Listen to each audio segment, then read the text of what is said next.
Au terminal de Rafah, le temps est comme figé depuis plusieurs jours.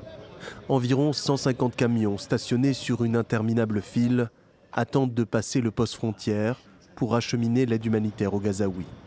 Sous contrôle égyptien, Rafah est la seule ouverture de la bande de Gaza sur le monde extérieur.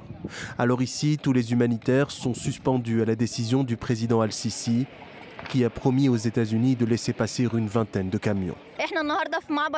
Nous sommes au poste frontière de Rafah. Nous sommes en noir pour exprimer notre deuil, par solidarité envers les Palestiniens.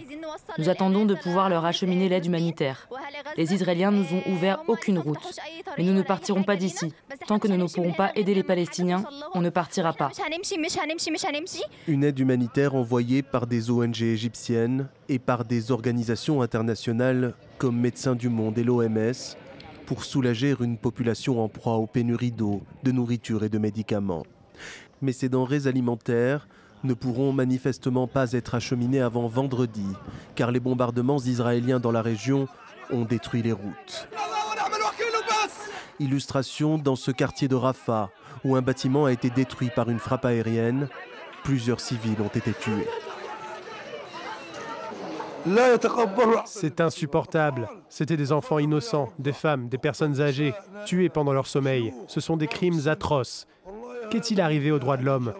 Où sont les États-Unis et les grandes puissances qui nous font la morale avec leurs droits humains? Ils doivent ouvrir les yeux sur ce qui se passe à Gaza.